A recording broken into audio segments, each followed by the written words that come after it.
पंचमी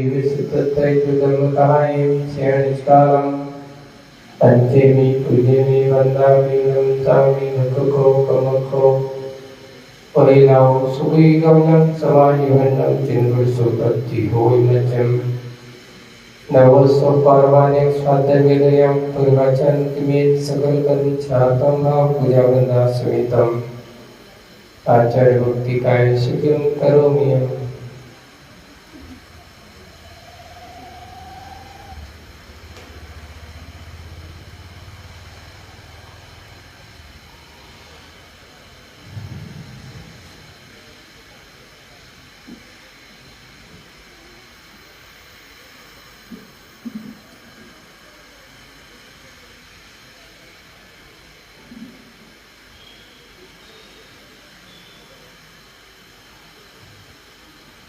सुजलविपादिभ्यः सुपर्णतिविभागिना कर्मतेभ्यः सुचरितपोनिधिभ्यो नमो गुरुभ्यो गुरुभ्यः सतीसुरसमक्ति पंचविहाचार्यकरण संदर्शे शिष्यानुग्रह कुशलैलमार्ये श्रिया वन्दे गुरुवन्ति संजीवेन तरन्ति संताय सायं गौरम् चिन्नन्ति अट्टिकम्मं जन्मं मरणं न पावयन्ति ये नित्यं व्रतवन्ते होमनिरता ध्यानाग्निहोत्राकुला षट्कर्माविरतास्तपोदन्दना साधुक्रिया साधुवा शीलप्रावरणा गुणप्रहरणाश्चन्द्रार्पिते ज्योतिका पाठ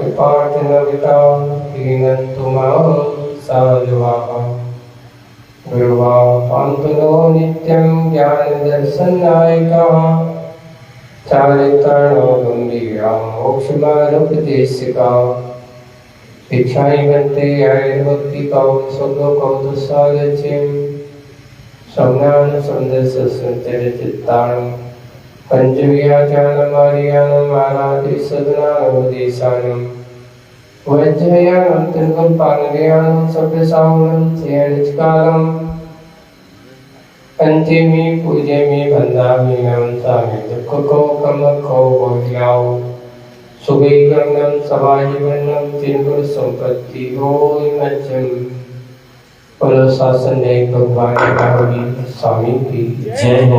मूल गायक देवादिदेवी कृत्याराज श्री चंद्रपुर भगवान की जय हो।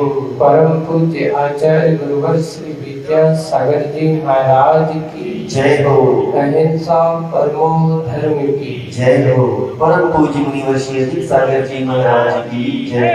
समस्त मुनि संघ की जय।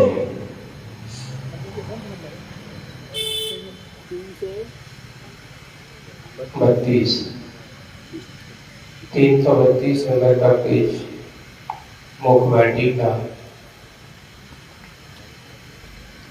और मुनिराज की आहारचर्या का समय। दाता और पात्र दोनों के मन में आह्लाद का भाव है। यानी देने वाला बड़ा प्रसन्न है तो लेने वाला भी। कि देखिए दाता की भक्ति को देख करके पात्र के अंदर की भी प्रसन्नता दिखाई देती है और हम पात्र की प्रसन्नता देख करके दाता भी बहुत प्रसन्न होता है। अगर एक तरफा अगर अप्रसन्नता हो दूसरी तरफ प्रसन्नता हो तो वो जोड़ अच्छा नहीं होता। कहा है कि दाता और पात्र जब दोनों का मिलता तो एक अपूर्व आनंद की हो। देते समय उसको आनंद आता है और जो देने वाले उसकी प्रसन्नता को देखते हुए पात्र को भी कितना अच्छे भक्ति भाव के साथ आनंद के साथ यह दान दे रहा है। ये बड़ी अपने आप को अहोभाग्य समझा है। ऐसी वही है कि वह रूखा सूखा भी हो पर उसकी प्रसन्नता को देख करके उसके ऐसा लगता है उसको पूर्व आनंद रस का आनंद आ रहा हो।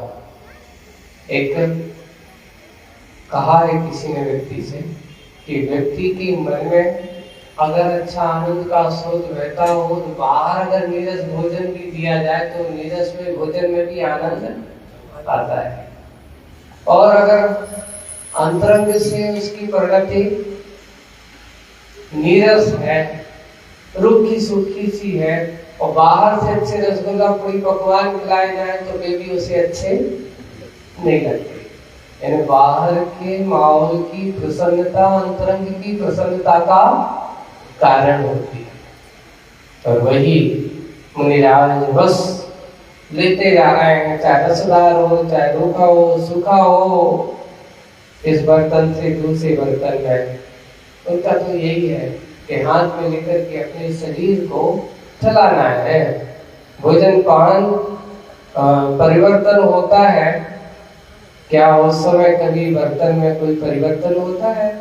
ऐसा कहा गया कि बर्तन में कोई परिवर्तन न होता है, हमेशा संगतना कोई रुदन मचाए है, वहां तो मत धन्य है, धन्य है वह नर और यह नर्तन, और सब तनों में बर तन है ना। बर यानी उत्कृष्ट, तन यानी शरीर। यानी हमारा जो शरीर है, सारे तनों में अगर सबसे कोई उत्कृष्ट तन है तो यह मनुष्य तन ही उत्कृष्ट है। चलते हैं इस प्रकार यहाँ चंद्रभाग। अब यहाँ मुनिराज के आहार चर्या का उद्देश्य क्रियाएं कुछ आगम में दी है, मुख्य माटी और आगम की उस क्रियाओं को यहाँ पर व्याख्यात किया जा रहा है।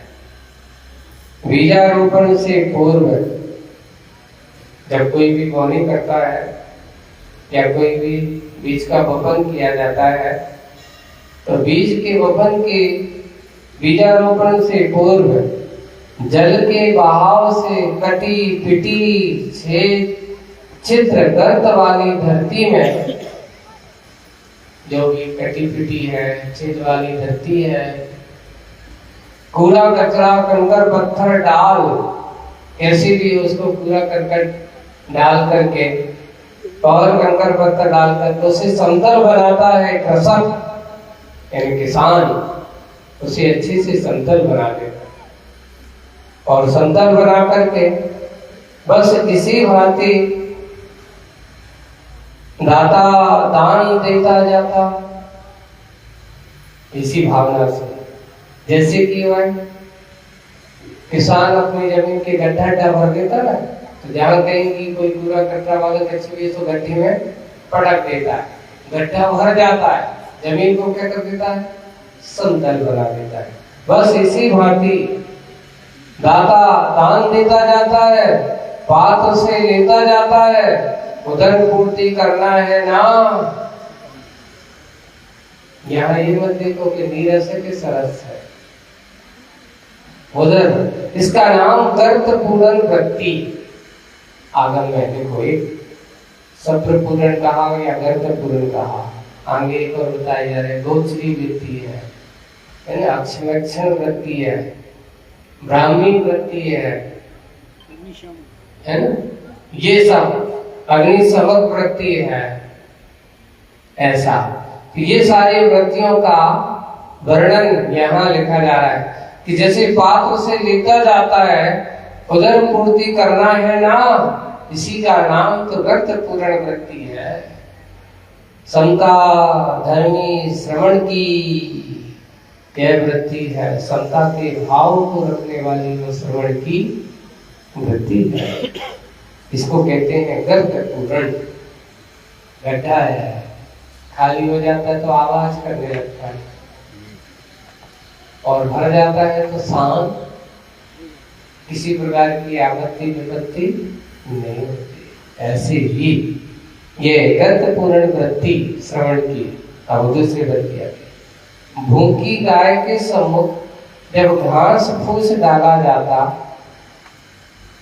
है, घास फूस, जब कोई गाय को भूख लगी है उसको घास फूस डाल, घास फूस का जैसे घास का पूरा है ना, फूस करके बना हुआ जैसे खोल करके उसको डाला जाता है। ऊपर मुख उठाकर रक्षकों के आभरण आभूषणों को अंगोपांगों को नहीं देखती हुआ, उसको तो मतलब किससे है? चारे से मतलब। कौन ने डाला? कैसे रूप रंग वाले ने डाला? क्या पहने था? कैसे पहने आभूषण पहने था? ये कुछ नहीं देख रहा है। बस उसको तो क्या है? रक्षणों का आवरण का आभूषणों को अंगोपांग को नहीं देखती हुआ, बस इसी भांति भोजन के समय पर साधु की भी वृत्ति होती है, जिसको जो गोचरी वृत्ति कहा। उसको क्या नाम दिया? जैसे गाय को घास डालते समय पर रूप रंग नहीं देखा करती, वैसे मुनिराज आहारचर्या के समय कौन का कैसा रूप रंग है, कौन क्या पहने हुए हैं, कैसे आभूषण पहने हुए हैं, यहाँ ये नहीं देखा जाता है। गोचरी व्यक्ति कहा, ऐसी गोचरी व्यक्ति कही जाती है। ऐसा वैसा कुछ भी विकल्प नहीं। आगे खारा हो मीठा हो, कैसा भी हो, जल हो, झट हो जाता है घर में लगी आग। चाहे गर्म हो, ये बताओ पानी कितना गर्म कर दो, और आग लगी हो गर्म पानी उस पर डाल दो तो आग ऐसा नहीं बढ़ाता नहीं है, आग को बुझाने का काम पानी करता है। वैसे ही यहाँ पर चाहे खारा हो या मीठा हो, पानी का स्वभाव अगर आग लगी है तो खारा पानी डालो तो वो भी आग हो जाएगा, मीठा पानी डालो तो वो भी आग हो जाएगा। कैसा भी हो, जल हो, झट हो जाता है घर में लगी आग को। घर में लगी हुई आग को बुझ जाता है। बस इसी भांति सरस हो या नीरस, सरस हो या नीरस, कैसा भी हो, असन हो, उदरांगनी सहन करना है ना। उधर में आग लगी है, उसको क्या करना है? समन करना है ना। और यही अग्नि सामक वृत्ति श्रवण की सब वृत्तियों में महावृत्ति है। उसकी ये पेट की उदराग्नि को शांत करना और समत करना, यह उस श्रवण की वृत्ति होगा करती है। इसलिए उसका नाम क्या है? तीसरी वृत्ति का नाम अग्नि समन। उसका नाम अग्नि समक का हो या अग्नि समन का हो, सामक वृत्ति है। अवांगी वृत्ति है, तीन वृत्ति होगी, व्यक्ति पूरण, गोचरी वृत्ति, अग्नि समन वृत्ति, अवांगी। पराग प्यासा भ्रमण दल पर वाहा। देखो पराग का प्यासा, भ्रमण दल, दल करे भौरे का समूह, जितने भी भौरे के समूह आए, वो एक कोपल फूल फलों दलों का, कोपल फूल फलों दलों का सौरभ सरभ पीसा, सरस पीता है, जाकर के बैठ करके उनकी अच्छी सुगंध का रस पान करता है, पर उन्हें पीड़ा कभी नहीं पहुंचाता। जाकर के पौधा किसी भी फूल पर बैठता है पर किसी फूल को कष्ट नहीं होता, किसी को दुख नहीं होता, यहाँ तक कि फूल और प्रसन्न हो जाता है कि चलो मेरे ऊपर बोरा करके बैठा है। उसको कभी पीड़ा नहीं पहुंचाता, प्रत्युत अपनी स्फुरणशील कर चौवन से उन्हें नचाता है, स्वयं नाचता है और उनको भी नचाता है, गुनगुन गुंजन गाना सुनाता अच्छे से।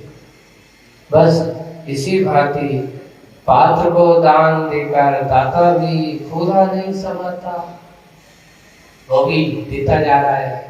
आज तो हम कितने दिन से अच्छा थी, इस कहते हैं एक साधुका और श्रावक का वो अपने आप में एक आदर्शी कहते कि एक अलोल गुण और कहा जाता है। अलोल यानी लोलुपता भरा गुण नहीं, लाभ भरा गुण होता है। अलोल गुण लेता चला जा रहा है, वह कहता जा रहा है कितने दिन से एक साथी आहार देना था और कितने चल के आएगा, सोचा था कि आज दिन मिलेंगे कि नहीं मिलेंगे, ऐसा मन में हुआ अपनी बात कहता जा रहा है। दाता के मन के साथ अपनी बातचीत करते हुए दान भी देता जा रहा है। वैसे ही पात्र को दान देकर दाता पूरा नहीं समाता, होता आनंद विभोर हुआ है, अंधकार घोर मिटता है, जीवन में आती नई भोर वहा। और यही तो है ब्राह्मी वृत्ति कही जाती है संतों की। फूल की विशेषता है कि जिस फूल को परागकण अगर भौरा ले लेता तो वह फूल में बीजत्वपना बहुत जल्दी होता है, उसको फल रूप परिणत होना बहुत जल्दी होता है। वैसे ही जहाँ पर ऐसे मुनिराजों का आग उस दान का फल उस श्रावक को बहुत जल्दी मिलता है। स्वर्ग मोक्ष का, भोग भूमि का, संसार के विषय सुखों का भी लाभ उसको अवश्य हो ही जाता है। लेकिन इस भाव से नहीं करना कि मुझे ऐसा मिल जाए। दान देते समय अपने अंदर की ये भावना नहीं हो कि मैं ये दान दूं तो मेरे घर पे लाखों करोड़ों की संपत्ति आ जाए, इनका आहार हो जाए तो मेरे यहाँ अच्छी ये संपत्ति मुझे ये मिल जाए, ऐसा होगा। इस प्रकार की भावना दाता की नहीं होना चाहिए। अगर दाता की कोई कामना है दान में आदान की भावना, दान का अर्थ क्या है? जो दे दिया तो आदान की भावना मत करना। मिल जाता है वो बात एक अलग है, अपने आप मिलता ही है ऐसा है, लेकिन पहले से कामना मत करो कि मुझे ऐसा मिला है, मुझे ऐसा मिले। ऐसी वह श्रवण की ब्राह्मणी वृत्ति कहा। वे जाकर के दोनों संतुष्ट हो जाते, इधर देने वाला भी प्रसन्न, उधर लेने वाला भी प्रसन्न, दोनों के अंदर प्रसन्नता के भाव। यो तो श्रवण की कई वृत्तियां होती हैं, श्रवण की एक नहीं बहुत सी वृत्तियां होती हैं, जिनमें अध्यात्म की छवि उभरती है, जिसमें अध्यात्म की छवि उभरती है, जो सुनी थी सादर श्रुतों से आज निकट सन्निकट हो खुली आंखों से देखने को मिली। सामान्य नहीं, अच्छी आंखों से देखने को। अभी तक तो अध्यात्म की छवि कहाँ पड़ी थी हमने? बोले कि अच्छे स्रोतों में, कथाओं में सुनने में आई थी, लेकिन आज निकट सन्निकट, निकट यानी पास, सन्निकट अति पास, और अति पास आकर के खुली आंखों से देखने को मिली। ये कहलाती है सही अध्यात्म निरीह वृत्ति साधु की। परिणाम यह होगा कि पूरा का पूरा परिवार सेठ का अपार आनंद से भराया, और आनंद से भराया, और सेठ के गोल वर्ण के युगल करों में माटी का कुंभ सौभाग्य पा रहा है, क्योंकि आज उसके माध्यम से उसको आहार दान देने को माटी कहते हैं। कनकाभरण में जड़ा हुआ सा नीलम सा, जैसे कनक आभरण, जैसे कनक के आभूषण में जड़ा हुआ नीला सा, ऐसा शोभा को पाया। जैसे सोने की अंगूठी में अच्छा नीला नग, नीलम का नग लगा दे तो सोने की सुंदरता और बढ़ जाती है। ऐसी ही माटी के कुंभ ने भी इन हाथों से, सेठ के हाथों से जब आहार दान देने का, तो उसके अंदर भी वह सौभाग्य जैसा अपने आप को समझ रहा है कि आज मेरा जीवन पवित्र, कहाँ पद दलित था, आज ऐसा पावन काम मेरे द्वारा हो रहा है, मैं तो धन्य हो गया। उन करों को और कुंभों के कुंभ के बीच, दोनों हाथों और कुंभ के बीच परस्पर प्रशंसा के रूप में कुछ बात चलती है कि अब आपस में हाथों की और कुंभ की कुछ बात चलती है कि कुंभ ने कहा सर्वप्रथम,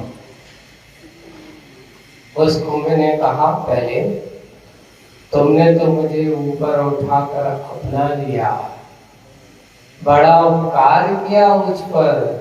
आपने क्या किया, देखो मुझे ऊपर उठा करके अपना लिया, बड़ा उपकार किया मुझ पर, और इस शुभ कार्य में सहयोगी बनने का सौभाग्य मिला मुझे, ऐसा सौभाग्य मिला मुझे। पर इस पर तुरंत करो ने कहा कि नहीं नहीं, सुनो सुनो, उपकार तो तुमने किया हम पर, तुम्हारे बिना यह कार्य संभव ही नहीं था।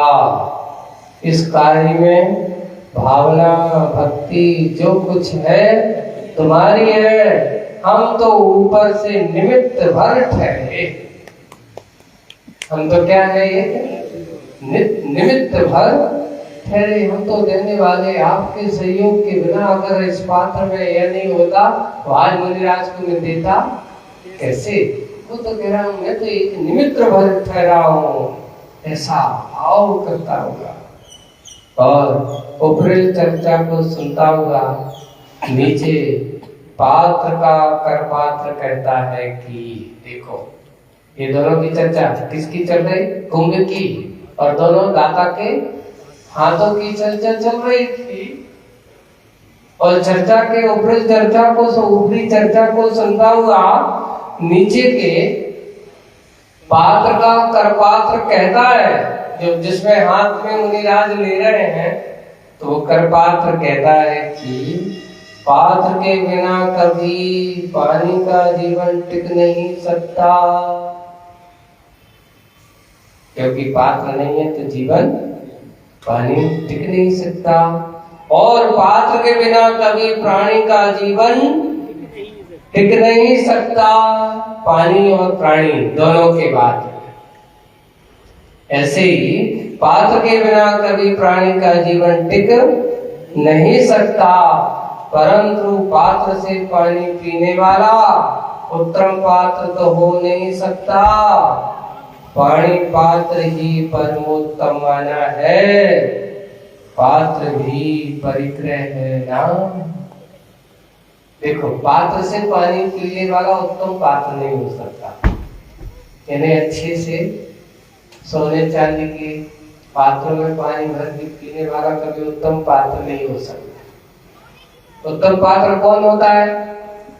लिखा है जो कर पात्र में पानी पीने वाला हो, अपने हाथों में लेकर के पानी पीने वाला हो, वही पानी पात्र ही परमोत्तम माना है। सोने चांदी के अच्छे अच्छे बड़े बड़े बर्तनों में पीने वालों, आपके लिए उत्तम पात्र नहीं कहा। उत्तम पात्रता तो अगर कहीं है तो पानी पात्र में पीने वाले ही, वे पानी पात्र ही उत्तम पात्र। क्यों? पात्र भी जो तुम जिसमें पीते हो वो भी एक परिग्रह है ना, अभी तो एक परिग्रह है। दूसरी बात यह भी है कि अतिथि के बिना कभी तिथि में पूज्यता आ नहीं सकती। ये जितनी भी तिथियां हैं, ये पूज्यता और विशेषता अगर आती है तो अतिथियों के कारण आती है। कोई भी तिथि पहले से पूज्य नहीं होती। दूसरी बात है कि अतिथि के बिना कभी तिथियों में पूज्यता आ नहीं सकती। अतिथि तिथियों का संपादक है ना, इन तिथियों का संपादक अगर कोई है तो वह है अतिथि। फिर भी तिथि को अपने पास नहीं रखता हुआ, कभी किसी से कहता नहीं कि भैया हम फलानी देना तुम्हारे थे आवे वाले हैं, पहले से एग्रीमेंट होता है नहीं। अगर सही अतिथि है तो कभी किसी को तिथि आचार्य जी को देख लो। आप उनसे कितनी बार पूछो महाराज कौन दिन आ रहा है, कौन से दिन कर रहे हैं, कभी पूछा उन्होंने कहीं फलाने दिन आ जाना। तो देखो, विचार करो, भाव बनाओ, माला फेरो, ज्यादा है तो, है ना, भाव ना बनाओ। कौन सा समय आएगा? बोले कि कभी भी सही अतिथि वही है जो किसी को तिथि ना देता है ना तिथि से बनता है। वास्तविक सत्यता तो यही है। हमने पहले से अगर बन गए, एक बार एक बहुत अच्छा प्रसंग है। एक व्यक्ति, एक समाज के लोग आए आचार्य जी से, आचार्य जी आप तो हमें तारीख दे दो। अच्छा, तो आचार्य जी उनसे बड़े अच्छे से कहते अभी तो तुम अच्छे काम की तारीख ले लो। क्या ले लो? तारीख ले लो। अभी हम तारीख तो दे नहीं सकते। बोले कि क्यों? आचार्य जी भैया हम तुमसे कह दें कि हम फलानी तारीख को ऐसा कर लो, हमारे यहाँ नहीं पहुंच पाए तो हम झूठे होंगे कि नहीं होंगे? सत्य महाव्रत हमारे पास है और सत्य महाव्रती कभी भी किसी को तिथि देता ही नहीं है। इंतजार करो, भावना भाव, क्या पता कल क्या हो, कौन सा परिवर्तित हो, कल कौन सा क्या हो जाए, कौन सा प्रसंग बन जाए। हाँ, भावना भाव ऐसा हो सकता है, संभावित ऐसा, इसलिए अच्छे से भावना भाव ऐसा हो जाए, ऐसे होने की भावना उनकी। इसलिए तिथि कभी, अतिथि कभी किसी को तिथि नहीं देता, तिथियों को अपने पास नहीं रखता हुआ पहले से को देखो ये तारीख है हमारी। यहाँ कोर्ट की कोई पेशी जैसी नहीं होती कि फलानी तिथि को तुम्हारी पेशी होने है, ये उनकी अलग है। अतिथि के पास अपने तिथियों का वो अपने पास नहीं रखता। तिथियां काल के आश्रित है ना, ये काल के आश्रित है। परिणतियां अपनी अपनी निरीह हुआ करती हैं। तिथियों के बंधनों में बंधना भी गतियों की गलियों में भटकना है। अगर आप तिथि दे दो तो गतियां 4 गतियों की गलियों में भटकते रहो, भटकते रहो। हम भटकना नहीं है, गतियों की गलियों में भटकना है। कथनचित यतियों के बंधनों में बंधना हुआ, नियति के रंजन में रमना है। यो सदपात्र की होती रही मीमांसा, समीक्षा। यही सच्चे पात्र की मीमांसा, समीक्षा है। वही सच्चा पात्र है जिसकी ऐसी तिथि हुई करती है। और ऐसा तिथि का वर्णन करते हुए ये उसकी वृत्ति, उसके अंदर की परिणतियां का वर्णन यहाँ पर किया गया। सत्पात्र की समीक्षा यहाँ पर हुई। अब आगे का विषय और इधर अबाधित आहार दान चल रहा है निरंतर। जब तक पूरा नहीं होता तब तक अबाधित आहार दान चल रहा है। और ऐसा ही ये कार्य सानंद संपन्न हो, किसी प्रकार की कोई बाधा ना हो। एक तो एक आचार्य जी के पास जाना तो कभी भी पूछना, आचार्य जी हमारा काम निर्विघ्न, निर्विघ्न नहीं ऐसा कहो। कभी भी विघ्न को याद करते तो अच्छे काम में विघ्न की बात होना ही नहीं चाहिए। ये कहो हमारा काम सानंद संपन्न हो। आचार्य जी ने हमेशा मुखमाटी में कहीं विघ्न की बात को उल्लेख नहीं किया। वे कहते सानंद संपन्न हो। ऐसा ही है कार्य सानंद संपन्न हो। इस भावना में संलग्न मग्न हुआ है सेठ। महाराज के आज आहार हो रहे हैं और उसके अंदर ऐसी भावना है कि महाराज का आहार कैसा हो गए, सानंद संपन्न, निर्विघ्न नहीं, मंत्रा नहीं, ऐसा करना ही नहीं है। अरे सानंद की भावना करो। मग्न है सेठ, उसके दोनों कंधों से उतरती हुई, दोनों बाहों में लिपटी हुई, और दाएं वाली बाएं और बाएं वाली दाहिनी ओर कटी भाग को कसती हुई नीली उत्तरी की दोनों छोर नीचे लटक रही है। उत्तरी अपन जैसे दुपट्टा जैसा होता है, ऐसा ही एक उत्तरी होता है, और एक हाथ में है, एक इस हाथ में है, कंधे से ऐसा लटक रहा है। तो ऐसा उत्तरी उसका श्रृंगार देखिए, दाता का रूप का विन्यास किया जा रहा है कि दाता का आहार दान देते समय कैसा वस्त्राभूषण होना चाहिए। ऐसा नहीं, दान देते समय भी उसके रूप विन्यास आदि अच्छा होना है। कई लोग ऐसे आते हैं कि पहन पान करके कपड़ा देख कर उनसे आहार दान लेने की भाव नहीं। अपने वस्त्रों की भी निर्मलता है, अपने वस्त्रों में भी धवलता होना चाहिए, अच्छी प्रशस्तता होना चाहिए, जिससे कि आहार दान। कई लोगों के दले कई दिनों से कपड़े बिल्कुल गुआंजना से भरे भरे और पहन के आ जाते, तो और उनको देख करके नहीं, वस्त्रों में प्रसन्नता होगी। देखो यहाँ आज आप लोगों के वो दाता के स्वरूप का एक वर्णन आचार्य ने इसमें किया है। ऐसा उत्तरी दोनों छोरों पर नीचे लटक रहा है, ऊपर देख नहीं पा रही है, कुंभ की नीलिमा से वह पूरी तरह हरी है। ऐसा पूरा का पूरा हरा भरा है। लज्जा का अनुभव करती धरती में जा छुपना चाहती है, अपने सुकरणशील मुख को दिखाना चाहती नहीं किसी को। इस प्रकार ऐसा हुआ है, कुंभ की नीलिमा अच्छे लिए हुए बढ़िया सुंदर सुंदर है, पूरी तरह हरी भरी, लज्जा का अनुभव करती। कभी कभी जो होती ना, श्रृंगार जब करके आती, कोई अगर देखे और कोई उनका प्रसन्नता करे, जैसे अच्छा कितना अच्छा रूप है, तो लज्जावती नारी शर्माने लगती है। ऐसी ही धरती में सुपन सी, जैसे अपने आप को सुकूनशीला रूप को मेरा शर्मीली दिखाना चाहती नहीं किसी को।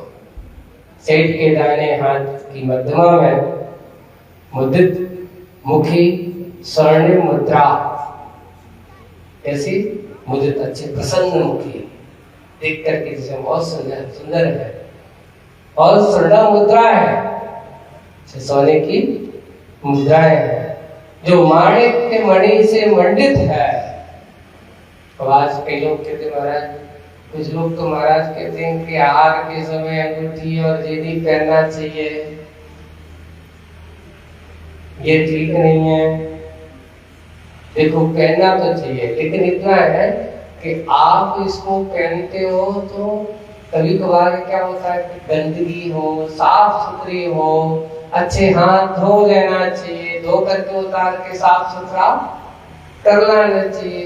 कई बार इसलिए मना करते हैं कि उसमें आप पहने हैं, आप लोग अच्छे से दो समय धूल जमी है, कीचड़ जमा हुआ है, साफ नहीं है, गंदगी है,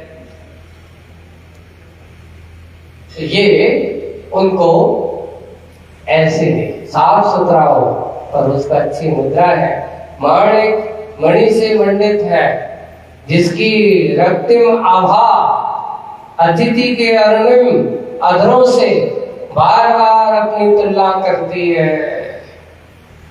ऐसे इसकी आभा कैसी, माणिक कैसा होता है, लाल, गहरा लाल जैसा, बहुत अच्छा गहरा मंडित है, जिसकी रक्तिम आभा अतिथि की अरुणिम अधरों की, जैसे अतिथि के लाल अच्छे ओठ, सुंदर ओठ है, ऐसे ओठों की अधरों बार बार अपनी तुलना से तुलना करती है, और अंत में हार कर आकुलित हो लज्जा के भार से अतिथि के पद तलों को छू रही है। वे ऐसी वह आभा, ऐसे सुंदर सुंदर वे हाथों से वह अच्छे सुंदर हाथ भी उनके अतिथि के चरणों को छुए। ऐसा करना उचित ही है। पूज्य पालों की पूजा से ही मनवांछित फल मिलता है। ऐसे पूजपाठ जैसे उनकी पूजा करने से, उनकी पूजा आदि करने से मनवांछित फल अपने आप मिलते हैं, मांगने की जरूरत नहीं होती। इसी भांति सेठ के बाएं हाथ की तर्जनी में, अब देखो दाएं हाथ में किसकी अच्छी, दाएं हाथ में अच्छे से स्वर्ण की मुद्राएं हैं, तो बाएं हाथ की तर्जनी जी ये है तर्जनी, इसको बोलते हैं जो दूसरों को तर्जित करे, दिखाए, उसका नाम तर्जनी। तूने ऐसा किया, तारीफ करने वाली सुनाओ तर्जनी है। जब गुस्से में आता है ना, दूसरे को दिखाते हैं, तारीफ करते, इसका नाम तर्जनी। रजत निर्मित मुद्रा है, चांदी की मुद्रा है। मुद्रा में मुक्ता जड़ी है, यानी सफेद मुक्ता अगर होती है, यानी आपको ये बताए मुक्ता को हमेशा चांदी में पहनना चाहिए, मोती वगैरह। और माणिक है, पुखराज आदि है, इनका संयोग सोने के साथ होता है। पन्ना है, इनका संयोग किसके साथ है? सोने के साथ है। ऐसी ही रजत मुद्रा, मुद्रा में मुक्ता जड़ी, करपात्री की अदृष्ट पूर्वी, कर्णक कांति लगकर क्रांति का अनुभव कर रही है। यानी मुनि राज के नाखून इतने सुंदर हैं, उनकी आभा को देख करके वे हाथ में पहने हुई चांदी की मुक्ता की अंगूठी भी, वह भी उसके सामने बिल्कुल ऐसा क्रांति का अनुभव कर रही है। और जरा क्रांत होती, यही कारण है उसकी रक्त रहित शुभ्र काया बनी। ऐसी शुभ्र काया बनी है, रक्त रहित, जरा क्रांत, जैसे जग से आक्रांत हो जाते हैं कोई व्यक्ति के बहुत दिनों से पूरे पीड़ित हो, तो उसके शरीर की छवि कैसी हो जाती है? सफेद सफेद शरीर दिखाई देने लगता है, रक्त रहित, लालामी दूर हो जाती है, शुभ्र काया बिल्कुल साफ सुथरा सा दिखाई देने लगता है। पात्र के दोनों कपोल गोल गोल हैं, सुडोल भी है, सुडोल भी, मांसल प्रांजल भी है, अच्छे साफ सुथरे बिल्कुल अच्छी तेज। प्रांजल का क्या होता? प्रांजल अच्छी दिव्य प्रांजल है, जिनकी प्रांजलता में दाता के स्वर्णिम कुंडल, यानी और मुनिराज की शरीर का सौष्ठव, महाराज की मुख मुद्रा को देख करके दाता के दोनों कानों में, और आप तो कुंडल पहले तो लोगों को शर्म लगने लगती है। हाँ, महाराज पंच कल्याण वगैरह में पहले थे, राजा महाराजा की जब तो अच्छे लगते हैं और हमेशा पहने, जबकि कुंडल भी पहनते थे लोग पहले। बड़े बुजुर्ग लोगों को देखना, दोनों में दाता के स्वर्ण। एक कभी भी इस मामले में जो आज परंपराएं, अच्छी बात याद दिला दी तुमने, ये जो आज थोड़ा सा फैशन का दौर चालू हो गया है और हमारे आज के युवाओं में एक नई परंपराएं चालू हो गई है, एक कान जैसे छेदना और उसमें कुंडल आदि पहनना और बारी आदि पहनना। और ये परंपरा, इसके बारे में बहुत पढ़ा था और ये यहाँ की इस प्रकार की परंपरा, भारतीय तो कहते हैं, भारतीय परंपरा तो यही है कि अच्छे दोनों कानों में अच्छे कुंडल पहनना, एक कान में एक अंग में पहनना, ये अशुभ का सूचक है, ये शुभ नहीं है।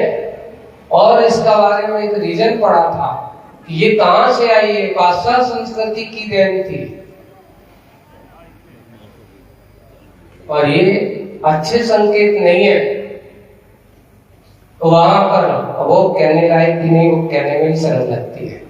तो ये इस प्रकार के करने वाले वहां पर जो थे, कभी भी एक कान में एक अंगों में इस प्रकार के कुंडल या वारी आदि पहना है तो दोनों में पहनो। अगर तुम्हारे बच्चे या कोई ऐसे कोई बच्चे अगर करते हैं तो उनको स्पष्ट मना कर देना कि बेटा ऐसा नहीं करना, पहनना है तो किस में पहनना, दोनों में पहनना, एक में नहीं पहनना, अच्छे से। तो ये कार्य है। तो बोले कि दाता के स्वर्णम कुंडल, इन दोनों कुंडल है, अपनी प्रति छवि के बहाने अपनी तुलना करते हैं कपोलों से।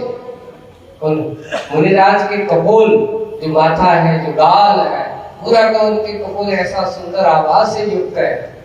बराबर हम क्या कम हैं, कुंडल कह रहे हैं उनसे, हम क्या कम हैं, बाल भानु की भांति हमसे आभा फूटती है। जैसे छोटा छोटा सूर्य जो होता है ना सुबह सुबह अरुणोदय, ऐसे ही हमारे इन कानों के कुंडलों से आभा फूटती है। गोल भी है, सुडोल भी, स्वर्ण वाले, सुंदर स्वर्ण वाले हैं, लोहित नहीं, पीले पीले चमकने वाले हैं, लाल नहीं, फिर भी कपोल कांति में, इस कांति में है ना, कपोल कांति में और इस कांति में, मुनिराज की कपोल की कांति में और कुंडल की कांति में अंतर क्यों, कौन सी न्यूनता है इस हमें कौन सी कमी है, कौन जानता है इस भेद को, किससे पूछें, पूछे भी कैसे, पूछे भी कैसे। लोग उलझन में उलझे कुंडलों को कपोल का उद्बोधन, अब उलझन था, उलझन में उलझा था, तो अब उसको कपोल उसको संबोधन देता है। तो वे देखते ही दर्शकों में राग जागृत होता है, कानों के कुंडलों को देख करके अरे कितने अच्छे, राग जागृत होता है। और हमें देखते ही सहज वात्सल भाव उमड़ता है। कपोलों को देख करके, मुनिराज के चेहरे को देख करके क्या बढ़ता है, वात्सल भाव बढ़ता है। रागी भी खो जाता है विरागता में कुछ पल, उनके कपोल भाव को देख करके वह रागी भी खो जाता है कुछ पल। हमारे भीतर संग्रहित वात्सल भाव वह ऊपर आ कपोल तल में फिसलता हुआ विरोध के रूप में आ खड़े, मैंने कपोल तल से फिसलता हुआ विरोध के रूप में आ खड़े, वैरियों के पाषाण वक्षस्थल को भी मृदुल खोल बनाता है। हमें में अनमोल बोल पड़े हैं और तुम केवल बोल, जैसे कुंडल होते ना, ठोस नहीं होते, कैसे होते हैं, बोल होते, तुम्हें केवल बोल मिले हैं।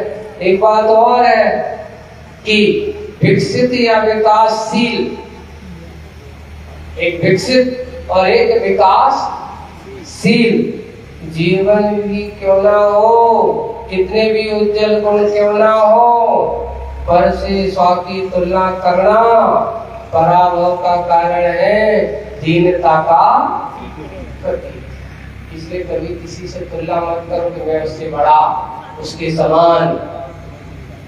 अगर हम तुलना दूसरों से करते हैं तो नियम से कहीं ना कहीं तुम्हारे अंदर दीनता है, लघुपना है, कहीं मैं उससे छोटा तो नहीं हूं, कहीं मेरे उसके बराबरी है कि नहीं। आप कभी किसी की बराबरी मत करो, अपनी बराबरी स्वयं से करो। वही बात कि पर से स्व की तुलना करना पराभव का कारण है, पराजय का कारण है, दीनता का प्रतीक है। और वह तुलना की क्रिया ही प्रकारांतर से स्पर्धा है। ये स्पर्धा वाली, स्पर्धा में प्रकाश लाती है कहीं सुदूर जा भीतर बैठी अहंकार की सूक्ष्म सत्ता। जब भी प्रतिस्पर्धा खड़ी होती है और प्रतिस्पर्धा नियम से व्यक्ति के अंदर अहंकार पैदा करता है, अभिमान पैदा करती है, इसलिए कभी स्पर्धा मत करो, तुलना मत करो, किसी की स्पर्धाओं में नहीं। फिर अहंकार को संतोष कहाँ? बिना संतोष जीवन सदोष है। यही कारण है कि प्रशंसा यश की तृष्णा में झुलसता सदोष जीवन। कई लोग इतना सब कुछ किया हमने, तरक कह देते, हम नाम ही ले लेते, है ना? अरे अर्थात जो तुमने किया, इतना विचार किया, सब कुछ बेकार किया। किसकी चाय में? मात्र थोड़ी सी प्रशंसा की चाय में जो हमने किया, वो हमारा सारा क्या हो गया? क्यों? हमने जो कुछ किया, थोड़ी सी चाय, प्रशंसा की चाय के कारण से हमारा किया हुआ सब कुछ बर्बाद। हमने ऐसा किया, तुमने हमारी तरफ से नाम तक नहीं लाओ, हमारी तरफ से कह देते 4 आदमी के बीच में, तो कम से कम हमारा थोड़ा नाम का हो जाता, नाक बड़ी हो जाती, ऊंची हो जाती। अरे भाई समझ लो तुम्हारी नाक और का हो गई। अरे जो काम करत तो है, बताए के लाने करत, दिखावे के लाने, देखने के लिए नहीं करते। यश प्रशंसा वही है, अहंकार संतोष कहाँ? बिना संतोष जीवन सदोष है। यही कारण है कि प्रशंसा यश की तृष्णा में जलसा, यह सदोष जीवन सहज जय घोष की सुगंध गुणों की सघन शीतल छाव से वंचित रहता है। वह शीतल छाव से वंचित।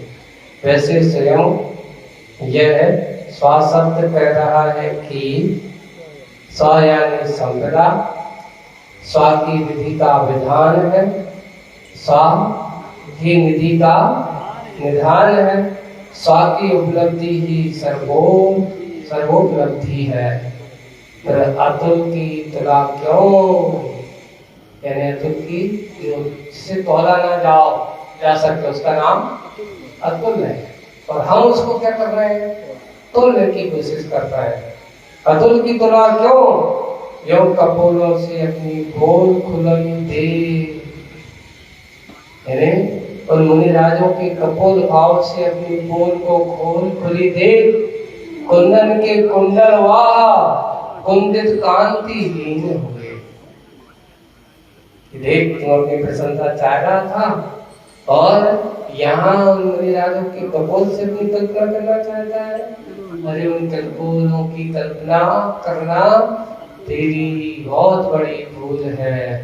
उनकी तुला से तू उनको अपने आप को तोलना, ये तेरी सबसे बड़ी भूल है। इस भूल को सुधार।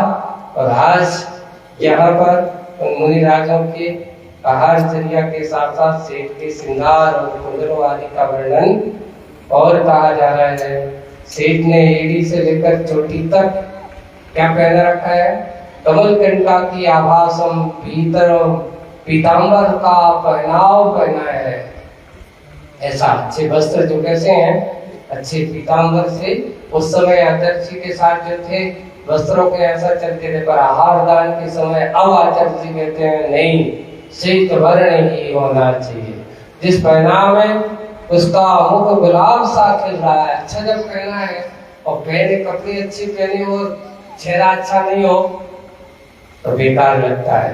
और मंद मंद बहते पवन प्रभाव से पीतांबर लंबदार, अच्छा ऊपर से नीचे तक, जिन लहरों में कुंभ की नीलिमा छवि तैरती सी, सो पीतांबर भी पीलिमा अच्छी लगती है नीलिमा को, और पीने वाले हेतु उतावली करते हैं।